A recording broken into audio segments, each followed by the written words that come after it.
Hello guys പത്രമാൻ്റെ പുതിയ episode റിവ്യൂയിലേക്ക് സ്വാഗതം. അങ്ങനെ നമ്മുടെ ദേവയാനി നയനയോട് തർക്കിച്ചുകൊണ്ടിരിക്കുകയാണ്. ലാസ്റ്റ് പറയാണ്, നീ വീടിന് യോജിച്ച് മരുമോൾ മാത്രമല്ല നിൻ്റെ കഴുത്തിൽ കിടക്കുന്ന ഈ താലി ഞാൻ വലിച്ചു പൊട്ടിക്കുമെന്ന് പറയുമ്പോഴത്തേക്കും നമ്മുടെ നയനയ്ക്കും ചെറുതായിട്ട് ദേഷ്യവും സങ്കടമൊക്കെ വരുവാണ് കേട്ടോ. എന്നിട്ട് നയന പറയാണ്, അമ്മ അംഗീകരിച്ചാലും ഇല്ലെങ്കിലും ഈ വീട്ടിലെ മരുമോൾ തന്നെ ഞാനും, പിന്നെ ഈ താലി ഞാനത് ആരെയും പൊട്ടിക്കാൻ അനുവദിക്കില്ല എന്ന് നയന പറയുവാണ് കേട്ടോ. എന്നിട്ട് ദേവയാനിയൊക്കെ നീ എന്നെ വെല്ലുവിളിക്കാനായോടി എന്ന് ചോദിക്കുമ്പോൾ പറയും, ഞാൻ ആരെയും വെല്ലുവിളിച്ചതല്ല, ഞാനൊരു സത്യം പറഞ്ഞു എന്നേ ഉള്ളൂ എന്ന് പറഞ്ഞ് നയന അവിടെ നിന്ന് കയറി പോവുകയാണ് കേട്ടോ. ആ സമയത്ത് ആദർശ് ദേവയാനോട് ചോദിക്കുന്നുണ്ട്, അമ്മ എന്താ അമ്മ ഇങ്ങനെ, അവൾ എന്തൊക്കെ നല്ല കാര്യങ്ങൾ ഈ വീടിന് വേണ്ടി ചെയ്തിട്ടുണ്ട്, അവൾ കാരണം എത്ര ലാഭം നമുക്ക് കിട്ടിയിട്ടുണ്ട്, എന്നിട്ട് ഇങ്ങനെയൊക്കെ ആണോ എന്ന് ചോദിക്കുമ്പോഴത്തേക്കും ദേവയാനി ചോദിക്കുക, എന്താ വെച്ചാൽ ഞാൻ അവളെ തലയെ പിടിച്ച് വെക്കണോ, നീയല്ലേ ഇവിടുന്ന് പോയി അവളെ കൂട്ടിക്കൊണ്ട് വന്നതെന്ന് ചോദിക്കുമ്പോൾ ആദർശ് പറയുന്നുണ്ട്, അവളിവിടുന്ന് പോയപ്പോൾ അമ്മയുടെ അവസ്ഥ ഞാൻ കണ്ടതല്ലേ. അപ്പോൾ ദേവയാനി പറയുന്നുണ്ട്, അതിപ്പോൾ ആരാണേലും കയറാണ്ട് അടുക്കളയിലൊക്കെ കയറി കഴിഞ്ഞാൽ ഒരു ക്ഷീണം വരും, പക്ഷെ ഞാനത് അഡ്ജസ്റ്റായി വരുമായിരുന്നു എന്ന് പറയുമ്പോഴത്തേക്കും ആദർശ് പറയുന്നുണ്ട്, അമ്മ മുത്തശ്ശൻ്റെ അവസ്ഥ മറക്കരുത്, ഇങ്ങനെ ഈ പ്രശ്നങ്ങളൊക്കെ കാരണം മുത്തശ്ശൻ അത് കൂടുതൽ ബുദ്ധിമുട്ടേ ആവുള്ളൂ, അത്രേ എനിക്ക് പറയാനുള്ളൂ എന്ന് പറഞ്ഞ് ആദർശ് അവിടെ നിന്ന് കയറി പോവാണ് കേട്ടോ. അത് കഴിയുമ്പോഴത്തേക്കും ദേവയാനിക്ക് നല്ല ദേഷ്യം വരുന്നുണ്ട്. എങ്കിലും ദേവയാനി മനസ്സിൽ ചിന്തിക്കുക, അവളെ പറഞ്ഞു വിട്ട് കഴിഞ്ഞാൽ കൂടുതൽ ദേഷ്യപ്പെട്ട് പറഞ്ഞു വിട്ട് കഴിഞ്ഞാൽ അവൾ ആ വഴിക്ക് പോവും, പിന്നെ ഇവിടുത്തെ അടുക്കളപ്പണിയെല്ലാം ഞാൻ തന്നെ ഒറ്റയ്ക്ക് ചെയ്യേണ്ടി വരും, അതുകൊണ്ട് എന്തേലും ആയിട്ട് അഡ്ജസ്റ്റ് ചെയ്തേക്കാമെന്ന് പറഞ്ഞ് സങ്കടമൊക്കെ കടിച്ചമർത്തി നമ്മുടെ ദേവയാനി അവിടെ നിൽക്കുവാണ് കേട്ടോ. പിന്നെ കാണിക്കുന്ന അനീനെയാണ്. അനിയാകെ സങ്കടപ്പെട്ടിരിക്കുന്ന സമയത്ത് ആദർശങ്ങൾ ചെല്ലുവാണ് കേട്ടോ. എന്നിട്ട് ആദർശ് ചോദിക്കുകയാണ്, നിൻ്റെ മനസ്സിൽ ആരോ ഉണ്ടെന്ന് എനിക്ക് മനസ്സിലായി, ആരാന്ന് പറ എന്ന് പറയുമ്പോഴത്തേക്കും അനി ചോദിക്കുക, പറഞ്ഞു കഴിഞ്ഞാൽ എണ്ണത് സാധിച്ചു തരാൻ പറ്റുമോ എന്ന് ചോദിക്കുമ്പോൾ അതില്ല, എങ്കിലും അറിയണ്ടേ, എന്താ വൺ വേ ആയിരുന്നോ എന്നിങ്ങനെ ചോദിക്കുമ്പോൾ പറയും, എനിക്കിഷ്ടമായിരുന്നു, പക്ഷേ ആ കൊച്ചിന് എന്നെ ഇഷ്ടമല്ലായിരുന്നു, ഇഷ്ടമാണെന്ന് ഞാൻ തെറ്റിദ്ധരിച്ചു എന്നൊക്കെ പറയുവാണ് കേട്ടോ. അപ്പോൾ ആദർശ് പറയുന്നുണ്ട്, അതാരാടാ ഇത്രയും കാണാനും കൊള്ളാവുന്ന എഡ്യൂക്കേഷനും ഉള്ള, എല്ലാം പോട്ടെ, അനന്തമൂർത്തിയുടെ കൊച്ചുമോനെ വേണ്ടെന്ന് പറഞ്ഞതെന്ന് പറയുമ്പോഴത്തേക്കും അനി ഇങ്ങനെ പറയുകയാണ്, അത് വിട്ടേക്കേട്ടാ, എൻ്റെ കാര്യം വിട്ടേക്ക്, നിങ്ങളുടെ കാര്യം എന്തായി എന്നിങ്ങനെ ചോദിക്കുമ്പോൾ ഞങ്ങളുടെ കാര്യം എന്താ, ഞാനിപ്പോൾ നയനെ നല്ലപോലെയൊക്കെയാണ് നോക്കുന്നത് എന്ന് പറയുമ്പോഴത്തേക്കും അനി പറയുന്നുണ്ട്, അത് നയനയിടത്തി ആ മുറിയിലുള്ള പ്രശ്നങ്ങൾ പുറത്തോട്ട് വിടാത്തതുകൊണ്ടായിരിക്കും എന്ന് പറയുമ്പം ആദർശം ചിരിച്ചിട്ട് പറയാം, അല്ലടാ, അമ്മയായിട്ട് ചെറിയ പൊരുത്തക്കേടുകളൊക്കെ ഉണ്ടെങ്കിലും ഞാൻ അവളെ ഒരുപാട് മനസ്സിലാക്കാനും അറിയാനും ഒക്കെ ശ്രമിക്കുന്നുണ്ട്, സ്നേഹിക്കാനും നോക്കുന്നുണ്ടെന്നൊക്കെ പറയുവാണ് കേട്ടോ. അപ്പോൾ അനി ചോദിക്കുക, അങ്ങനെ സ്നേഹിക്കുന്നുണ്ടെങ്കിൽ ഒരു കുഞ്ഞ് വരേണ്ട സമയം കഴിഞ്ഞല്ലോ സ്നേഹത്തിൻ്റെ പ്രതീകമായിട്ട്, അതെന്തേ ഇതുവരെ ഇല്ലാത്തതെന്ന് ചോദിക്കുമ്പം പെട്ടെന്ന് ആദർശ് പറയുവാണ്, അത് അവൾക്ക് കുഞ്ഞുങ്ങളെയൊന്നും താല്പര്യമില്ലടാ എന്നിങ്ങനെ ചുമ്മാ കള്ളം പറയണം കേട്ടോ. എനിക്ക് താല്പര്യമില്ലാഞ്ഞിട്ടല്ല, അവൾക്ക് താല്പര്യമില്ല എന്നുള്ള രീതിയിൽ പറയുവാണ്. അത് കേട്ട് അനി ഇങ്ങനെ അന്തം വിട്ട് ഏടത്തിക്കോ എന്നിങ്ങനെ ചോദിക്കുവാണ്. അപ്പോൾ ആദർശ് അതേന്നേ എന്നിങ്ങനെ പറഞ്ഞിട്ട് ആദർശ് ഇങ്ങനെ നിൽക്കുവാണ് കേട്ടോ. അങ്ങനെ അന്തം വിട്ട അനി ഓടിച്ചെന്ന് നയനോട് ചോദിക്കുവാണ്, ഏടത്തിക്ക് കുഞ്ഞുങ്ങളെ ഇഷ്ടമല്ലേ എന്ന് ചോദിക്കുമ്പോഴത്തേക്കും നയനയൊക്കെ, കുഞ്ഞുങ്ങളെന്ന് പറഞ്ഞാൽ കുഞ്ഞുങ്ങളോ അതോ വലുതോ എന്ന് ചോദിക്കും.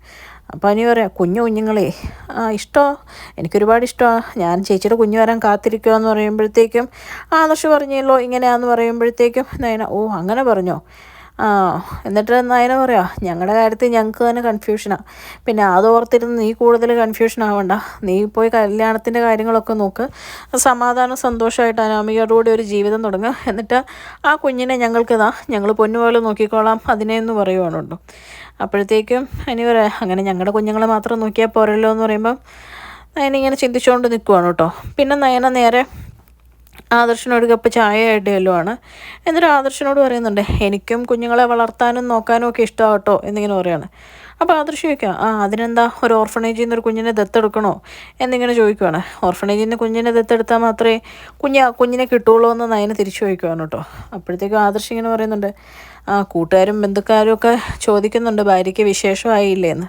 അപ്പം നയന ഇങ്ങനെ ആദർശിനെ കളിയാക്കി പറയാം, അമ്പലത്തിൽ പോയി ഒരു തൊട്ടിൽ കെട്ടിയിട്ടുണ്ട്, അതുകൊണ്ട് മാത്രം വിശേഷമാവുകയല്ല എന്ന് അവരോട് പറഞ്ഞുകൂടായിരുന്നു എന്ന് ചോദിക്കുകയാണ് കേട്ടോ. അത് കഴിയുമ്പോഴത്തേക്കും ആദർശ് ഇങ്ങനെ ചെറുതായിട്ട് ചമ്മിയിരിക്കുവാണ്. എന്നിട്ട് ആദർശ് ഇങ്ങനെ പറയാം, നിന്നോടിപ്പോൾ ആരാ വന്ന് പറഞ്ഞതെന്ന് ചോദിക്കുമ്പോഴത്തേക്കും എല്ലാം എന്നോട് പറയാറുണ്ടല്ലോ, ആ കൂടത്തിൽ പറഞ്ഞതെന്ന് പറയുകയാണ്. അപ്പോൾ ആദർശ് പറയാം, അതവിടെ നിൽക്കട്ടെ, അനി നിന്നോട് എല്ലാം പറയാറുണ്ടല്ലോ, അപ്പോൾ ആ പെങ്കൊച്ചിനെ പറ്റി പറഞ്ഞിട്ടുണ്ടാവില്ലേ, ആരാ പെങ്കൊച്ച്, അവളെന്തായാലും ഒരു അഹങ്കാരിയായിരിക്കും, അല്ലെങ്കിൽ പിന്നെ ഇത്രയും വലിയൊരു ബന്ധം വന്നിട്ട് വേണ്ടെന്ന് വെക്കുമോ എന്നിങ്ങനെ ചോദിക്കുവാണ്. അപ്പോഴത്തേക്കും നയന പറയാം, അഹങ്കാരി ആയതുകൊണ്ടായിരിക്കുമല്ല, ചിലപ്പോൾ ആ പെങ്കൊച്ചിനൊരു വ്യക്തിത്വം ഉള്ളതും ഒരു സെൽഫ് റെസ്പെക്റ്റൊക്കെ ഉള്ള ഒരു പെങ്കൊച്ചാണെങ്കിലോ, കാശും പണമൊന്നും മോഹിക്കാത്ത ഒരാളാണെങ്കിലും സാധ്യതയില്ലേന്ന് ചോദിക്കുമ്പം ആദർശ് പറയാം, അതും നേരാ. എന്നിട്ട് നയന ചോദിക്കുന്നുണ്ട്, ആരാന്ന് അറിഞ്ഞു കഴിഞ്ഞാൽ ആദർശേട്ടനത് സാധിച്ചു കൊടുക്കുമോ എന്നിങ്ങനെ ചോദിക്കുമ്പോൾ പറയാണ് സാധിച്ചു കൊടുക്കേണ്ട അവസ്ഥയൊക്കെ കഴിഞ്ഞു പോയി. അവൾ നേരത്തെ പറഞ്ഞിരുന്നെങ്കിൽ അങ്ങനെ ഒരു നല്ല പെങ്കൊച്ചി വീട്ടിലോട്ട് വരുന്നതിൽ എനിക്കും സന്തോഷമുള്ളൂ. പക്ഷേ ഇപ്പം വാക്ക് കൊടുത്തേക്കുന്ന മുത്തശ്ശനല്ലേ. അത് മാത്രമാണോ? അനാമിക എന്തോരം പ്രതീക്ഷിച്ചിരിക്കുക. അവൾക്കും ഒരുപാട് വിഷമാവുമല്ലേ. അതുകൊണ്ടിപ്പോൾ എന്ത് ചെയ്യാനാ, എങ്ങനെ തന്നെ പോട്ടെ. അവന് ചെറിയ വിഷമമൊക്കെ ഉണ്ടാവും, പക്ഷേ എല്ലാം പിന്നെ മാറിക്കോളും എന്ന് പറഞ്ഞിട്ട് ആദർശം അവിടെ നിന്ന് പോവുകയാണ് കേട്ടോ. നയന ഇങ്ങനെ ചിന്തിച്ചിരിക്കുവാണ്. എന്നേലും ഇത് ആദർശേട്ടൻ അറിഞ്ഞു കഴിഞ്ഞാൽ എന്നെ കുറ്റപ്പെടുത്തും, എന്തോ ചെയ്യും എന്നിങ്ങനെ ചിന്തിച്ചുകൊണ്ടിരിക്കുവാണ്. പിന്നെ കാണിക്കുന്നത് അനീനെയാണ്.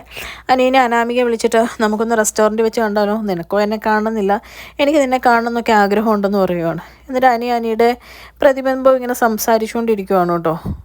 ഇനിയിപ്പം എന്തായാലും നന്ദു നിന്നെ ഫ്രണ്ടായിട്ടേ കണ്ടിട്ടുള്ളൂ, പിന്നെ ഇവളെ ഒഴിവാക്കുന്ന കാര്യം എന്തിനാ എന്ന് പറഞ്ഞാൽ ഇങ്ങനെ സംസാരിക്കുവാണ്. എന്നിട്ട് അനി ഇങ്ങനെ നേരാ പുതിയൊരു ജീവിതത്തിലോട്ട് കിടക്കേണ്ട സമയമായി എന്ന് പറഞ്ഞു നിൽക്കുന്നതാണ് കാണിക്കുന്നത്. പിന്നെ നമ്മുടെ നന്ദു സ്കൂട്ടറിൽ ഇങ്ങനെ വന്ന ഫ്രണ്ട്സിൻ്റെ അടുത്ത് ചെല്ലുവാണ് കേട്ടോ. എന്നിട്ട് പറയുവാണ്, സോറിടാ, ഞാൻ നിങ്ങളെ വേദനിപ്പിക്കാൻ വേണ്ടി പറഞ്ഞൊന്നും അല്ല എന്ന് പറയുമ്പോൾ അവർ പറയാ അത് സാരമില്ല, നീ ആകെ അപ്സെറ്റ് ആയിരുന്നല്ലോ എന്ന് പറയുമ്പം നന്ദു പറയുന്നുണ്ട്, അതേടാ, പക്ഷെ അത് നിങ്ങളോർത്ത കാര്യം കൊണ്ടല്ല, അനി പെട്ടെന്ന് ഇഷ്ടമാണെന്ന് പറഞ്ഞപ്പം എനിക്കത് ഒട്ടും ഉൾക്കൊള്ളാൻ പറ്റിയില്ല, അതിൻ്റെ ഒരു വിഷമമായിരുന്നു എന്ന് പറയുവാണ് കേട്ടോ. അപ്പോൾ അവർ ശരി ആയിക്കോട്ടെ, ഞങ്ങൾ വിശ്വസിച്ചു എന്നുള്ള രീതിയിൽ പറയുവാണ്.